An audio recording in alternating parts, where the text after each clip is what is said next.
seeing increased global commitments around things like living wage and human rights protection across supply chains. So let's move on to the next one, please, Isabella. Great. And here we have some examples of how governments are starting to react to ESG with a large volume of incoming regulation across the globe. So the US and Europe over the past couple of years have kind of made great strides in introducing kind of major legislation, and some of it is still to come into force. That the US SEC, for example, is going to be implementing some new climate reporting regulations over the next couple of years. But it's not just in the US and Europe. We're also seeing accelerated regulatory action from Asia Pacific, as some of you might well be aware. For example, the Singapore Exchange has announced a climate disclosures rule requiring every issuer to prepare a sustainability report that's in line with the TCFD. So just a recap, the TCFD is a task force for climate-related financial disclosures, and it's very much kind of one of the kind of benchmarks for climate reporting. And likewise, in New Zealand, the Parliament there has also recently passed the Financial Sector Amendment Act, again, which is focused on broadening non-financial reporting. So lots of action from the government side of things. Next slide. Thank you, Isabella. So really, this is just to wrap up the background to today's session. And just by emphasizing that ESG reporting isn't just a response to regulatory pressures, but has also been a way for companies to improve their bottom line and in turn improve their share price. And so that's what you're seeing on this bar chart here. For example, if you take some European companies, and in particular take those that are doing better in terms of ESG, over the space of 5 years, between 2017 and 2022, those companies outperformed their peers on a nearly 1.6% basis per annum, which is significant. Likewise, companies in APAC that are better in terms of ESG have outperformed their peers by around 1% per year in that 5-year period. And you're seeing the same thing in North America and across the globe, perhaps to a lesser degree. So that was the kind of background to today's session. Before we dive into the core, there's just a question we'd like to ask you, which is whether or not you have any questions around ESG measurement, reporting, and regulation. So if there is anything that you are curious about, wanted to ask, then please do just kind of throw those questions into the Q&A function of the Zoom, and we'll either address them immediately or be sure to address them as we go, kind of go throughout the presentation. Thank you so much, Charlie. So yes, please do put your questions into the Q&A function. Charlie and I will be responding to them either through the text or as we're presenting, so that we can make sure that we're addressing the things that are top of mind for you. But in the meantime, I'll go ahead and kickstart and get started with the core part of our presentation today, which is reporting on your ESG goals. And there's 3 kind of broader umbrella ways that we're looking at how you can set and define and report ESG goals. As you can see here, it's define, measure, and report.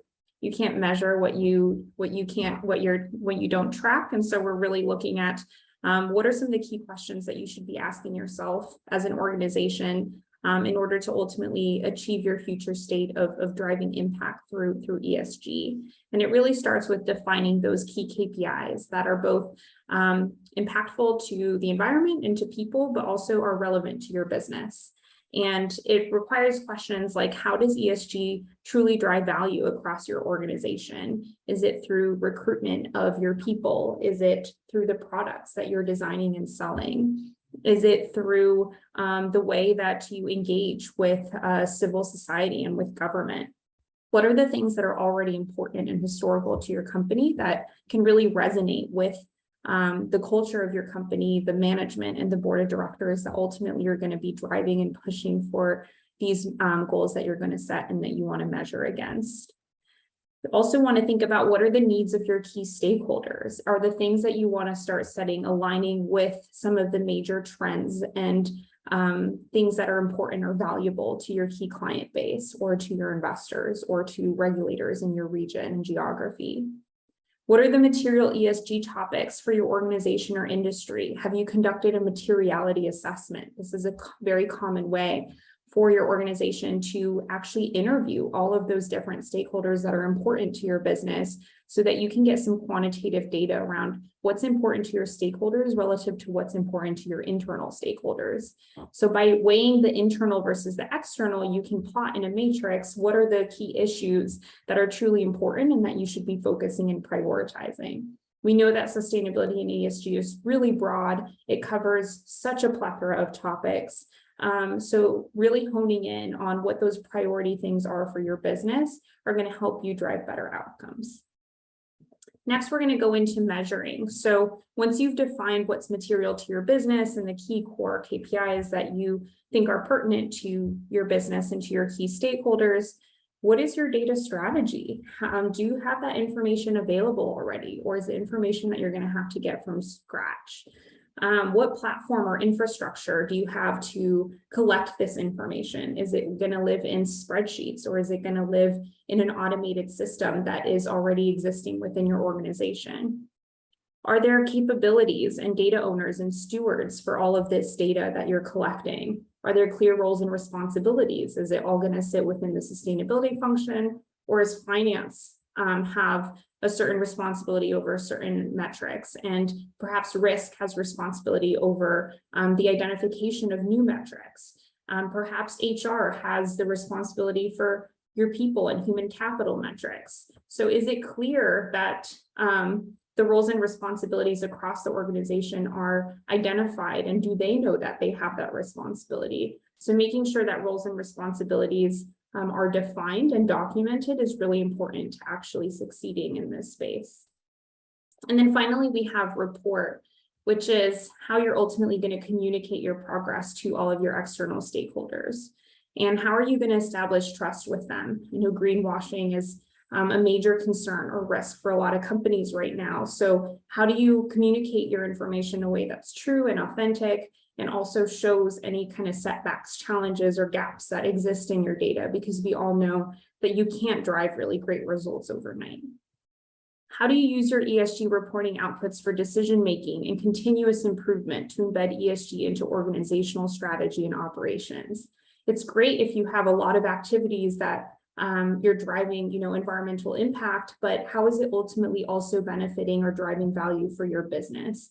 If we can make the tire connection back to the business, it's ultimately going to be a win-win situation. So if you are hiring a diverse workforce and you're engaging your employees and valuing health and wellness, then you're likely going to have more attrition and less turnover. And that can be a huge cost-saving opportunity for your business. So really looking back at what are those value-driving opportunities is ultimately going to help you create that value proposition and build trust with your stakeholders. So let's go a little bit deeper into defining what is important. So there's several steps that we can take here in order to identify what's material to your business. It starts with really targeting and establishing what your sustainability strategy is. And this can start with a simple conversation with your leadership team to really ask yourselves, what is important and meaningful to us? Is sustainability really integrated in your DNA? Are your founders really valuing sustainability from the beginning, but it just hasn't been framed or communicated as ESG? Or is sustainability something that's relatively new? Are you part of a corporation that maybe has had issues or allegations around not being sustainable, and really you're trying to change the culture or rebrand around trying to drive sustainability in your business. Those are some of the hard questions that you have to ask yourself and your management when you're defining what your sustainability strategy is, and so that you can all be working ultimately towards that same vision and strategy. Next is conducting a materiality assessment. This is what I mentioned earlier around really taking a multi-stakeholder approach to identify and assess what are the priority or material topics for your business. Next, we're looking at a landscape review that includes peer benchmarking, current state assessment, or maturity assessment to understand how you align compared to industry peers. So you might think that you're doing really great work, but turns out all of your industry peers are working towards a different standard or framework, and you're not going to get credit by these ratings and rankings that institutional investors are looking at to make serious decisions around continued allocation of capital. So it's important to also understand, what are your peers doing? Where is the industry going? What are those external trends? And take an external landscape approach only after you've already identified your internal sustainability strategy, so that you're not led by the external things that your peers are doing, but you're influenced and you can take those into account when setting your KPIs and your goals. Then we talk about convening a stakeholder engagement process across corporate functions to understand the needs of key groups, investors, employees, regulators, customers, suppliers, and your community. As many of you are probably sustainability professionals on the call, you probably feel that you're carrying a lot of burden by having to gather information and corral all of these different heads of business units across the organization, because ESG really doesn't live within just one sustainability function. It requires engagement with investor relations, with finance, with procurement, with HR, in order to get the buy-in from them, but also have them be your champions and your ambassadors for sustainability across the organization, so that you can be integrating sustainability and not having it in a silo. And then finally, we want to make sure that we have a pulse on the regulatory requirements across jurisdictions and select the frameworks and standards that are most pertinent to you. So if you are currently based in a geography that has emerging regulation that could impact your business, make sure that your legal and regulatory teams are tracking that, and that you have awareness with your management team of what the implications are of that regulation that might need to maybe some increased investment, awareness, resources, or what have you, for you to be able to meet that over time. You don't want to be blindsided by these regulations and then put yourself at risk. Some of the outcomes of doing all of these steps are that you'll have board and executives aligned on a vision for driving value through ESG. So alignment from the top, a clear linkage of impact on SDGs and financial value. It's great because the SDGs actually give you a framework to communicate what the impact of your activities are, but you also want to tie that back to what is the financial value that you're getting from the activities and the investments that you're making.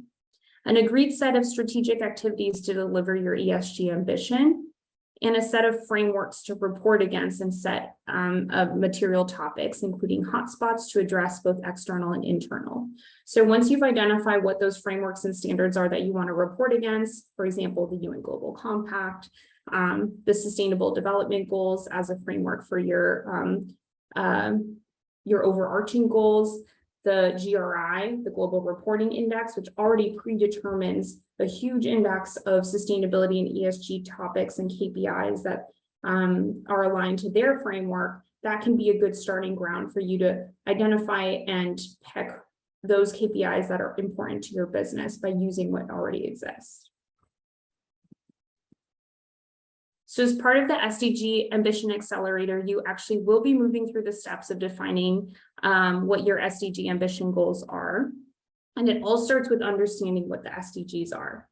The Millennium Development Goals preceded the SDGs, and they basically entirely excluded the private sector. They realized that the private sector had a lot of influence on the environment and on people, but were not part of the conversation when it came to driving impact on some of the key societal areas like gender equality and climate action and water, clean water. So the SDGs were really based on having the private sector be a core participant of making an impact in those areas, And there's 17 of those sustainability development goals with 169 unique targets that underpin those goals that are really, that we're all looking towards to track progress against.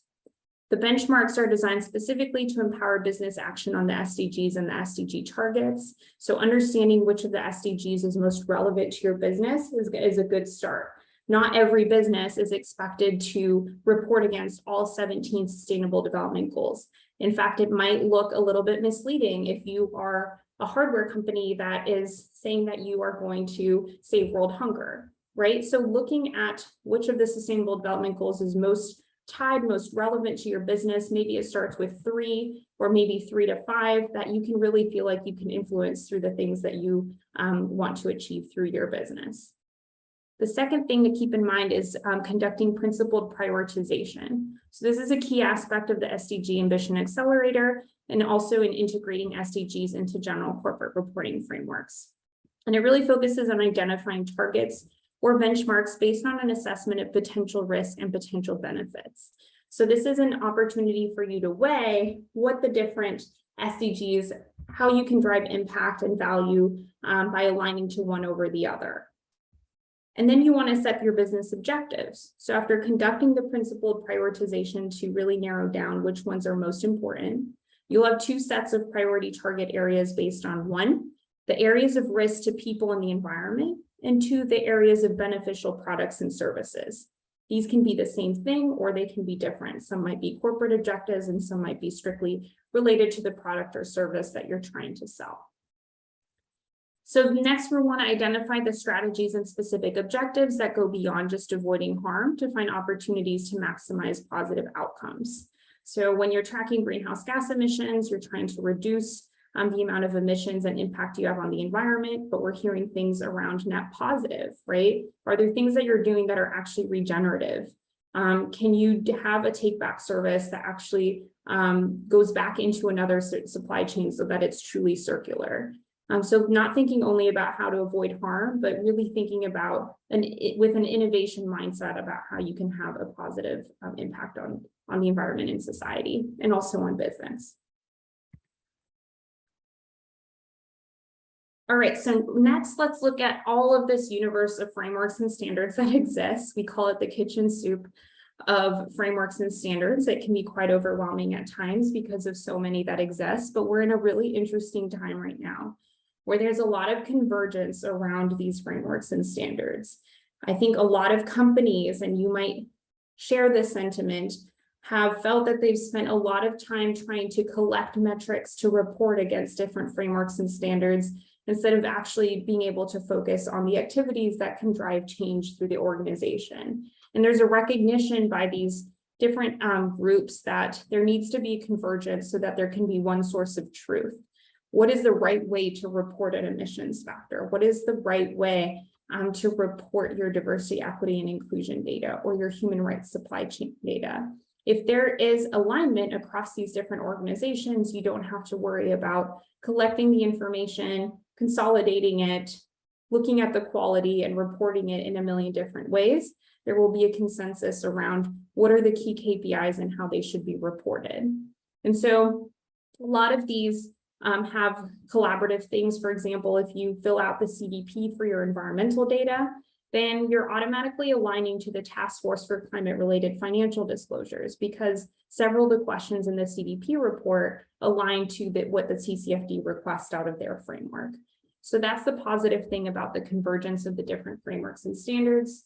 We also have rating agencies that are using the information that you're reporting publicly to then give the information and data to investors and to different stakeholder groups so that they can compare you to other companies, other industries, and any other reporter of that framework. So MSCI, ISS, Sustainalytics, these are all examples of raters that use the information and have their own proprietary frameworks for what they consider important, but nonetheless are being used by investors either to make voting decisions about boards or to make continued investment decisions as well.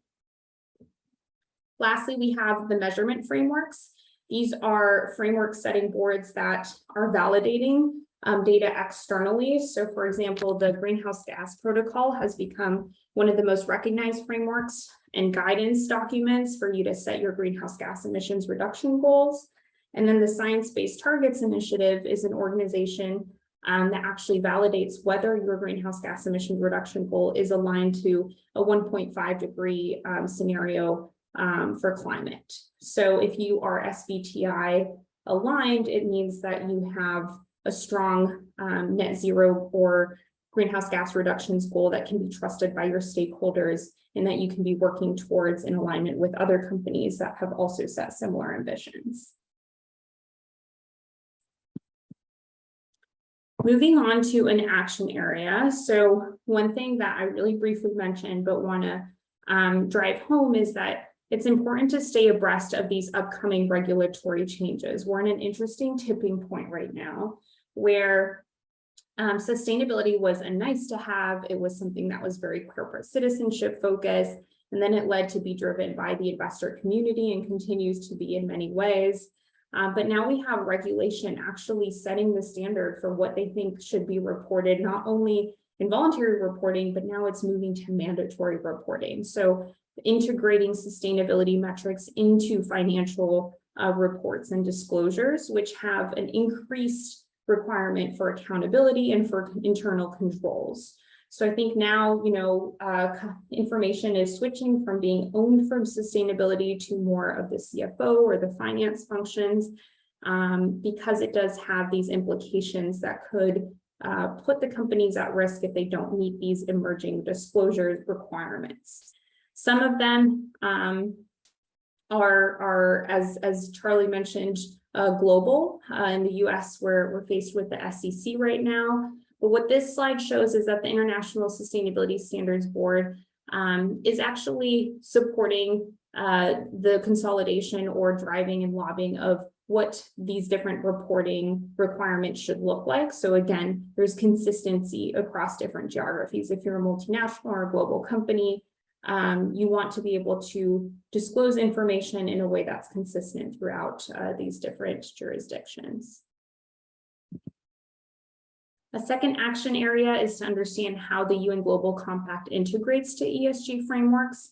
So from what I understand, a lot of you are already reporting to the UN Global Compact, which is fantastic. I think there's a lot of information and data there that you can leverage for other reporting frameworks like the GRI. The GRI is definitely the world's most used. 82% of the world's largest 250 corporations are reporting in accordance with the GRI standards, and it's also a global standard that has been around for a lot longer than some of these other emerging standards like SASB. So GRI is a very comprehensive. It has a list of qualitative and quantitative metrics that span environment, social, governance. And if you haven't already started looking at the GRI as a framework to report all of your sustainability progress against, it's certainly the most comprehensive one and also ties in nicely with the UNGC. One of the things to note here, so you can see that these are some of the raters and rankings, is that there's a low correlation between ESG scores. So as I mentioned, CDP, MSCI, Sustainalytics, ESG Book, all of these different raters have their different proprietary ways of showing what good looks like, and it can be very confusing as a recipient of this information.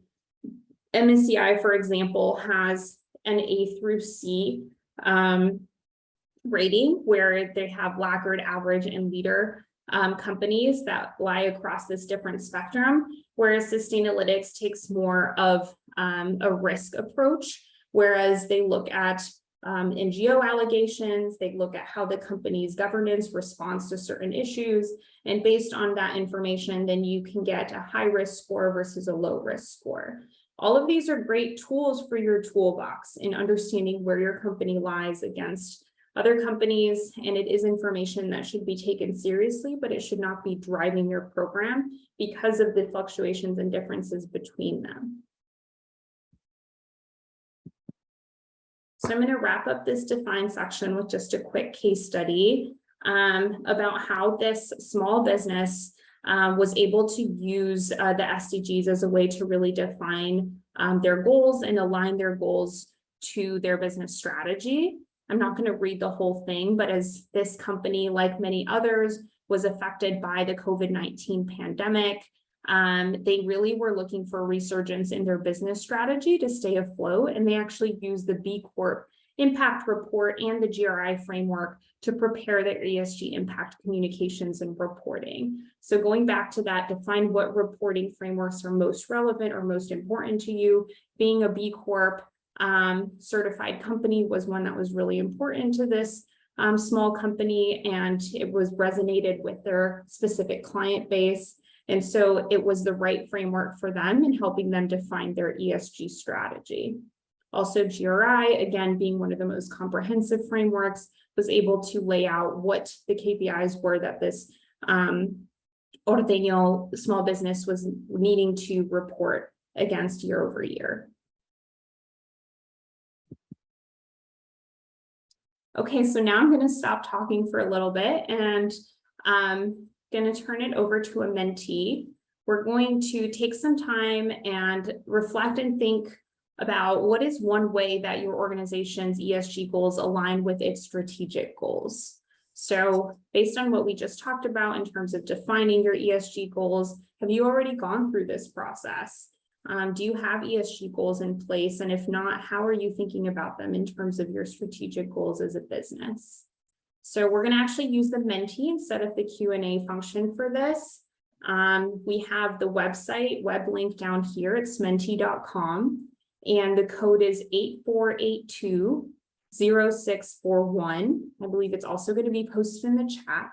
So if you could please open your web browser or open your phone browser or even take a picture of this QR code. All of these are ways in which you can access the Menti so that you can start responding to that question, and we can look at them together here in a second. So just going to give a few more seconds for people to look at the code, and then we'll turn it over to the Menti.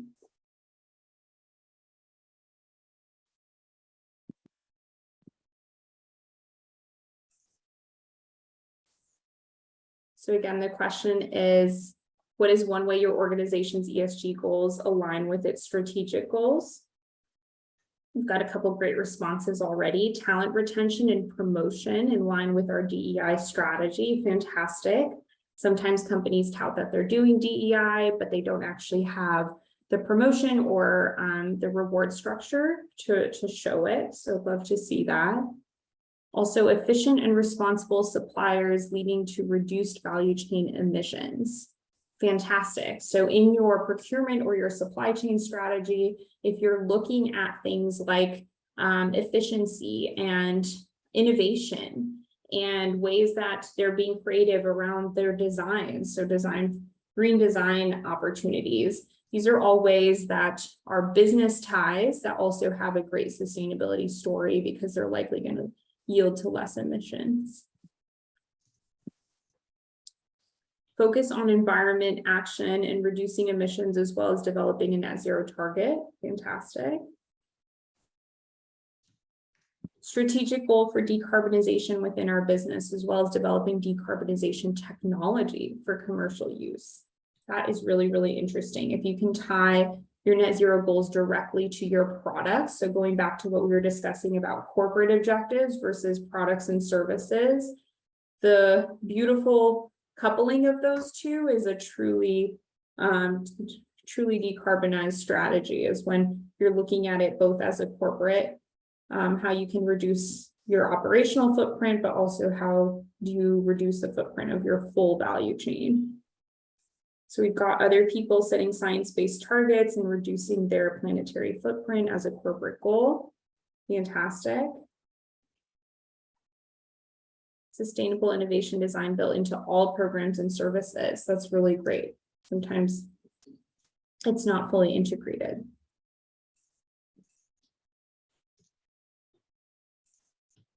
Okay, wonderful.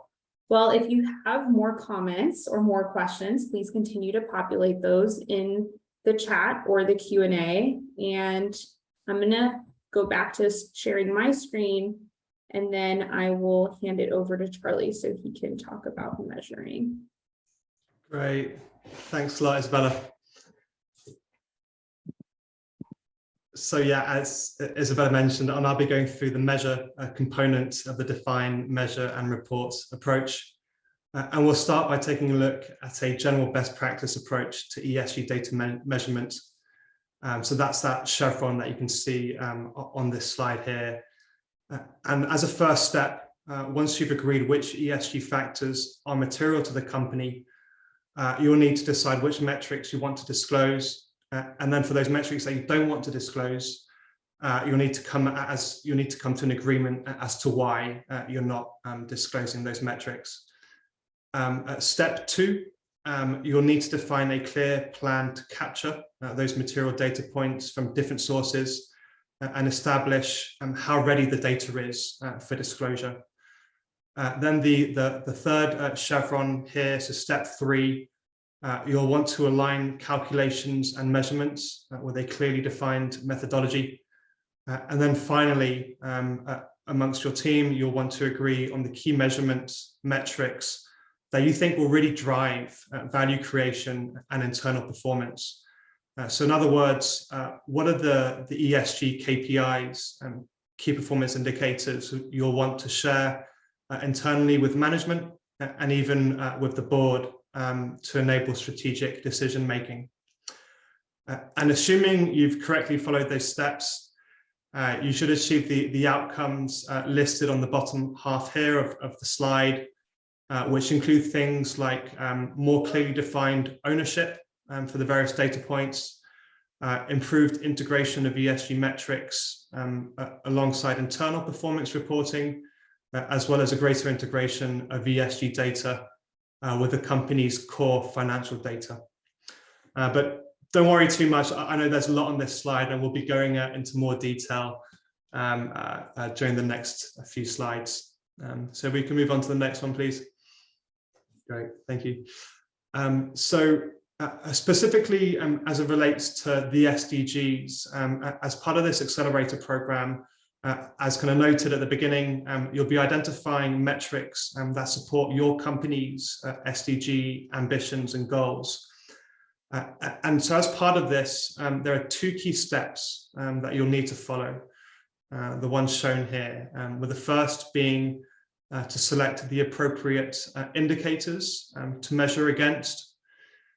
One way of doing that is by using the report that's hyperlinked here on this slide, which is a business reporting on the SDGs, an analysis of the goals and targets for 2022 report. And then once you've done that, so kind of selected the appropriate disclosures, you'll need to actually collect and analyze the data and then disclose it as appropriate. In some instances, you won't always have the kind of best data available to you. And so when that happens, you can establish new indicators. And one way of doing that is by using the SMART framework for kind of setting goals and kind of metrics. And so SMART stands for specific, measurable, achievable, relevant, and time-bound. So with that, if we could please go on to the next slide. Okay, brilliant. So throughout these sessions, chances are you would have noticed a deep interconnectivity between digital and data, both of which are at the heart of ESG reporting. However, there remain some pretty big disconnects, as well as some complexity that are specific really just to ESG data. And so some of those, for example, might include things like gaps in data availability. Think of scope 3 emissions as a really good example here. A lot of companies, if not most, are starting to report on their scope 1 and scope 2 emissions, but scope 3 emissions is really lacking. So that's something that investors and companies themselves need to grapple with, and sometimes can do some estimation to get to a reliable measure or metric. Also, there continues to be an expectations gap between what stakeholders are after and what organizations can actually share. You're also seeing a reliance on unaudited disclosures. And so sometimes not having that third-party verification, the likes of which perhaps an auditor can provide, that can create issues around reliability of the data and comparing the data as well. And then the final kind of ESG specific complexity that I'll mention is around this idea that ESG doesn't add to the company's bottom line, or it's not an economic value add. The history of ESG data is pretty short. ESG's maybe kind of 10 years old, depending on how you kind of think about the term. But given that relatively short time period, the proof of concept, you could argue, isn't yet kind of fully built out. Saying that if you do ESG well, your company's going to benefit from that. But at the same time, I'd say that that view is slowly disappearing.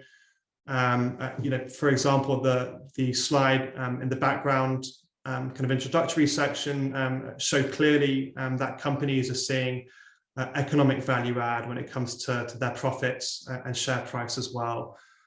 So I think increasingly that kind of fifth argument will be invalid. Okay, let's move on to the next slide, please. Thanks. So here, we're just trying to really illustrate how complex and vast the ESG data landscape is. So Isabella would have spoken about this in her section, and the different places in which you can find ESG data. So you have kind of various functions shown here, and within each of these, be it procurement or production or HR or sales, there are facets of ESG. And so, the fact that ESG data is kind of broadly dispersed kind of adds to the complexity, as well as the fact that it might be owned by different functions and coming from different sources, makes life as an ESG practitioner pretty challenging sometimes. And so we think that a good approach to tackling this challenge is kind of illustrated on those four key pillars on the right.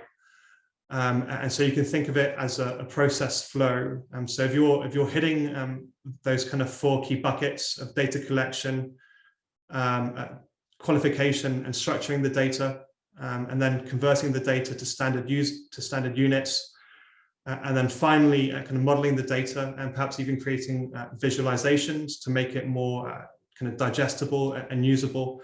If you're using that process flow, then hopefully it should kind of take away some of the complexity. If we can move on to the next one. Great, thank you. So here, we're just trying to show the path that companies tend to take as they move along the ESG reporting maturity curve, and shift from being reactive to having ESG kind of fully integrated into the business model. And so kind of beginning at the start of the curve, companies that are at the, kind of starting off in their ESG reporting journey tend to only issue kind of one kind of annual corporate level report. They do lots of kind of manual data manipulation, and oftentimes they'll have kind of incomplete data coverage as well. But as the company starts to mature and perhaps kind of grow its ESG team and kind of investments in ESG reporting, They'll begin to report on a more frequent basis, perhaps quarterly. ESG data factors will begin to be more integrated into the core systems.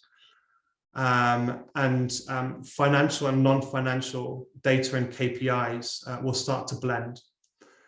And then lastly, for those companies that are more advanced and nearer to the future state vision, they'll start using ESG data in real time.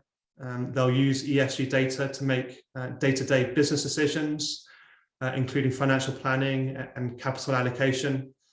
Their processes will, for the most part, be automated. And they'll also use ESG data to forecast and even conduct scenario planning going forward. So if we can move on to the next slide. And I think this is the last slide in this question. So again, we have here a case study. So this is a real life example, I should make clear. And we just wanted to share it with you. It's a pretty neat organization called Worldwide Generation. So they're a fintech company, and they've created this platform called G17 Echo. And its purpose is to help cities and companies track their progress against the SDGs. And it uses blockchain technology. So I won't read through the kind of entire case study. You know, please do so at your leisure.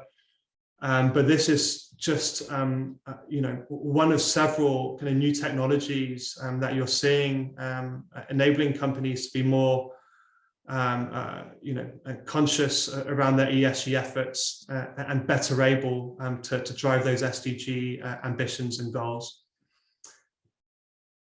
Okie dokie.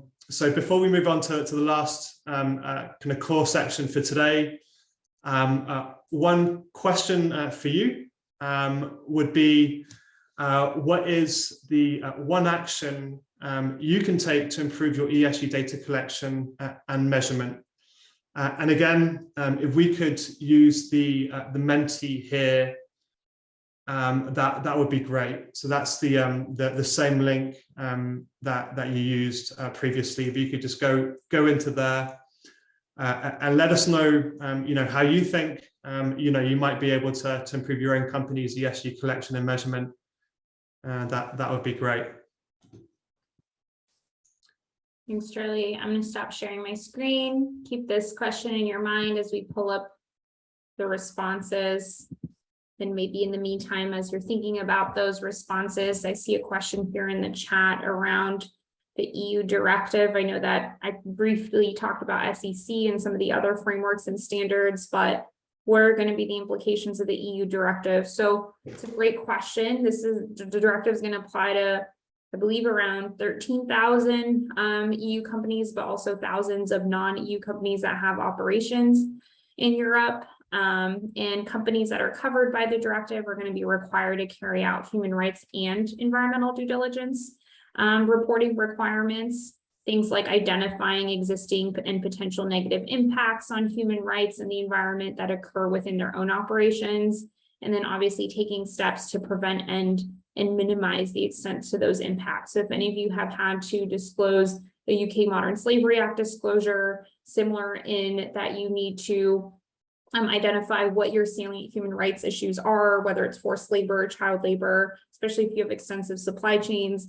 but also if your approach to mitigate those risks are incorporated in your processes, in your operations. So is it in your code of conduct? Are you conducting audits and visits? How are you engaging your suppliers? One of the key differences we're seeing from an environmental perspective is that scenario modeling, which is required by the TCFD, is also one of the requirements of the EU directive, where you're going to be able to need to not only report and communicate what the impact is of your business on the environment and on human rights and society, but also what the impact is on your business. So if you have extreme weather events, physical risks, or if there's transition climate risk around regulation or technology, or carbon price, how are those things going to impact the supply chain or your own operations over time in a 2030 period or a 2050 period?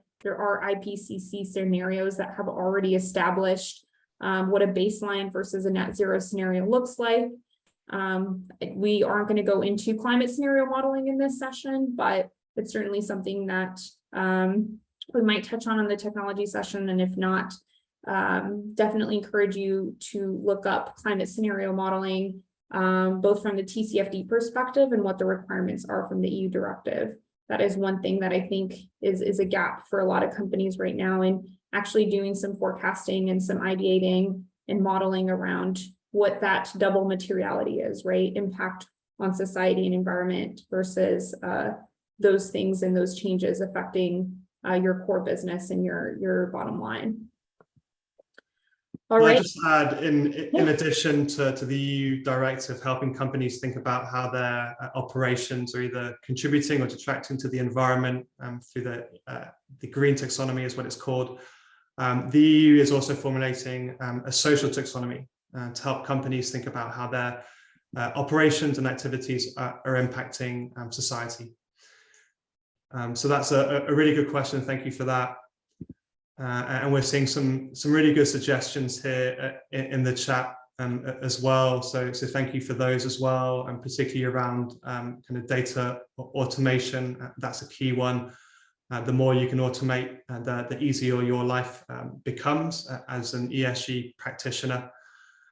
And then another good one here around creating a register that identifies all the information sources for reporting ESG metrics. So you can think of that as an inventory, so you know where all the ESG data points are coming from, as well as some other great kind of recommendations in here. So thank you all for your contributions. Wonderful. All right, so thanks for capturing those, Geneva. Let's go back to the deck. All right, so thank you, Charlie, for walking us through the measure section. The next and final piece of this is how we're going to take that great data that you've now identified, prioritized, and measured to effectively report this to all of your different stakeholder groups. So one thing that we started with creating that sustainability strategy, similarly, before you put a bunch of information out publicly, you want to really align on what the narrative is and the storyline for those key metrics and KPIs that you're trying to disclose, right? What we're seeing right now is that the most effective way to really bring this information to life is by using infographics, user stories, journeys, data and interactive technology capabilities to really show a unique perspective and to show what the data is saying and making it come to life. You can see now in a lot of sustainability reports, they have kind of the narrative and the storyline separate from data tables so that the data tables can still be accessible by your stakeholders, and you have them all in one place so that you can show progress year over year. And then you can use your website and your sustainability report to really bring that data and information to life. And what is it trying to tell you? Are you making effective progress, or is it slower? There are gaps and challenges that you didn't foresee. For example, during COVID-19 had major implications for ESG data and reporting. And so putting some of those things in context for your readers and your users makes it more digestible, and also helps tell your story to your internal stakeholders and your employees around what you're trying to achieve through the metrics that you're trying to measure and report. One of the things I always tell my clients is that you want to make sure that the information is publicly available in an accessible way. There's different ways in which companies are disclosing their information, whether it's on their website or a PDF or an extractable Excel that you can download. But if I have to dig 3, 4, 5 different web pages in order to find your information, you probably will get docked when there's ratings and rankings that are searching, or tech bots that are scrubbing the internet to find what your company is doing for different sustainability metrics. And that could hinder kind of your perception on those ratings and rankings. And so it should be easily accessible on your corporate website. We should be able to find sustainability or ESG so that a prospective employee, an investor, so anyone who's evaluating that information can find it in an accessible way. And then finally here is internally utilizing that data to understand your ESG progress and really guide decision making, and particularly around investment areas and strategic initiatives. The most challenging thing around having data that's so manual and takes you almost 1 year to create that sustainability report is that you're not going to have the information available when it's time to create your next year's business objectives or goals, or during those quarterly investment earnings reports, or in those key financial and business making timeframes and decisions where sustainability could really be an influencing factor. If your procurement organization is not collecting information from their suppliers on sustainability, that's a great place to start. It's probably true that most of your suppliers are already reporting information on price, on delivery, on quality. They're having quarterly business meetings with some of your procurement officers. So why not include sustainability metrics in those conversations and in the existing mechanisms where they're communicating that information to you?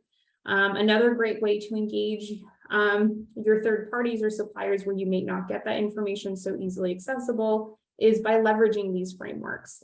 In your relationship building, can you request that your suppliers report to CDP?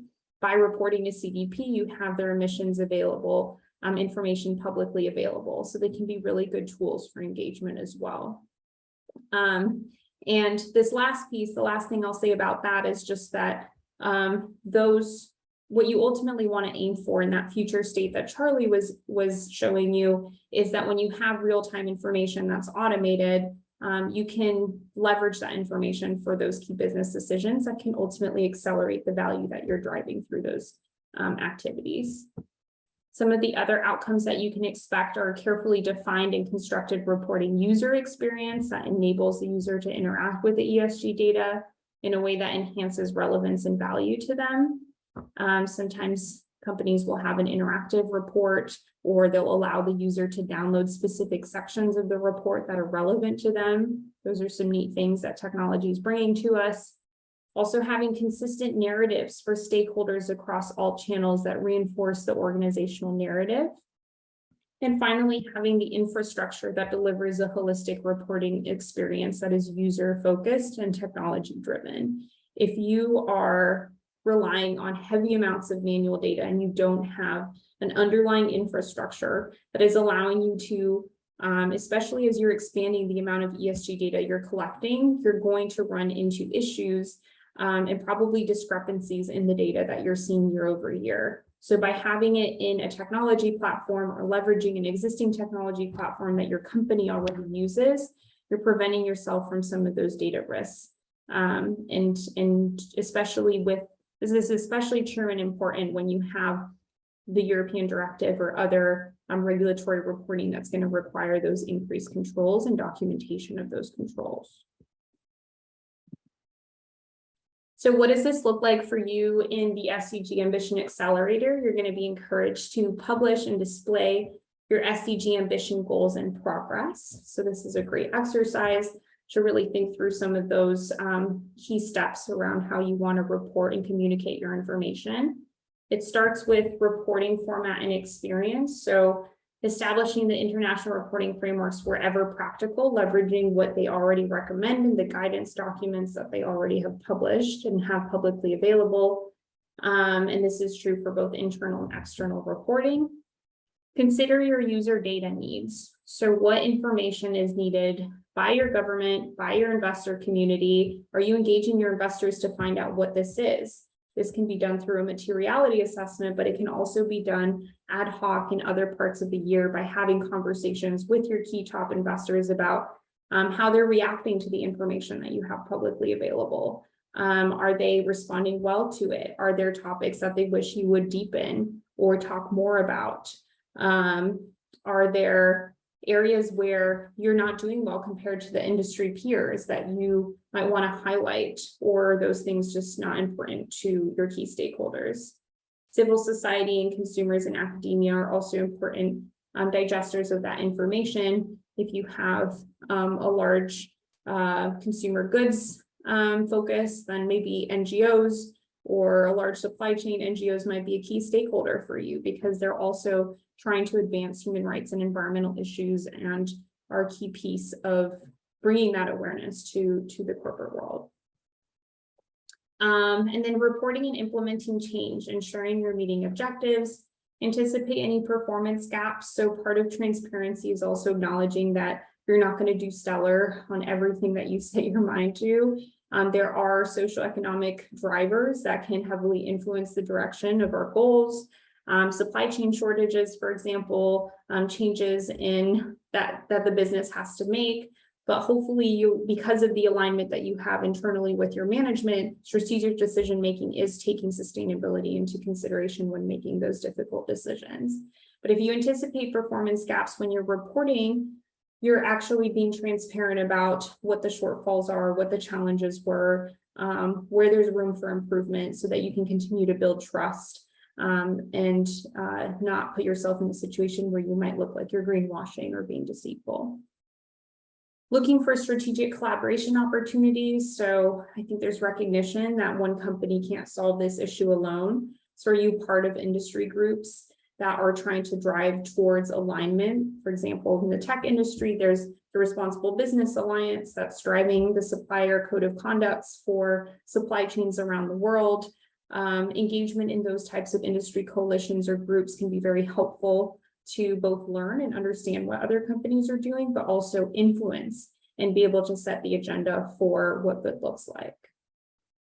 Make sure you have a review cycle that works. So some of often sustainability reports will be released in the spring for the previous year, but based on the data that you're able to acquire, there's usually a lag so that you can digest that information, make sure that the quality is correct, be able to put it in a reporting framework takes time. So sometimes it takes months later before an annual report can come out.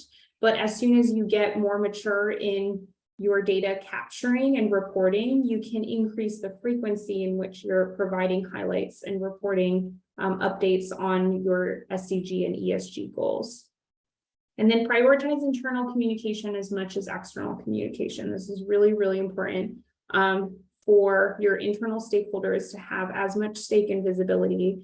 Even if you are leading the sustainability reporting framework, it's important to have input from all these different functions that you ultimately want to have ownership over the data so that they continue to drive change year over year.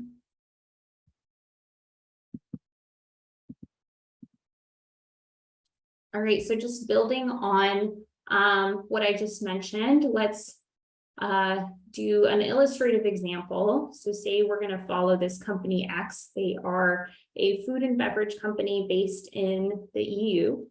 And along their reporting journey across different stakeholder groups, they're searching for a single source of truth. And so they've identified and measured, they're ready to report their metrics to these different stakeholder groups. What does this look like for these different stakeholders? So for the investor community, they're probably pulling metrics for a report that is aligned with SASB.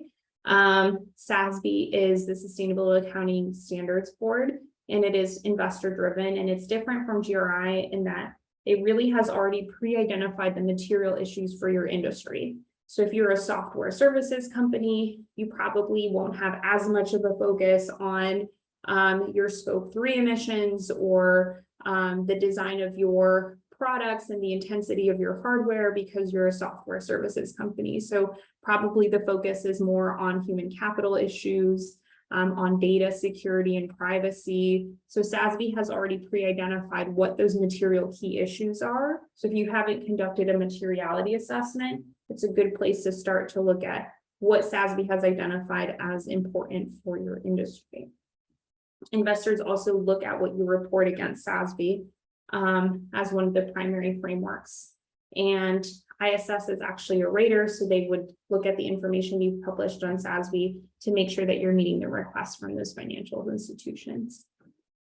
So next is regulatory bodies. So because they're based in the EU, they have to be in line with EU regulatory standards. That means they must grow their climate reporting capabilities, also their safety metrics and standards to adhere to the EU food production and distribution laws. Just one example of many that they want to ensure compliance against. This information would live in an annual report if it's going to a regulatory body or another relevant financial disclosure that is audited and signed off typically by the CFO. So what about the consumer base? So they are a food and beverage company. They do have a direct consumer line. So they're probably going to report on the GRI standard and against the SDG framework so that they can really show impact of what they're driving, and they can influence the behavior of consumers who research the ESG performance of their purchases.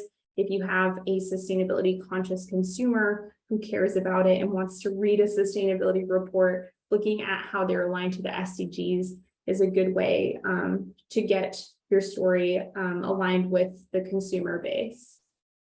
And then finally, we have employees. So the company needs to pull metrics for quarterly updates, town hall meetings to communicate their ESG progress. So that's another mechanism in which you can leverage your existing ESG data to really create a story for your employees around how it's part of the value, the culture of your company, and ways that they can be engaged and involved.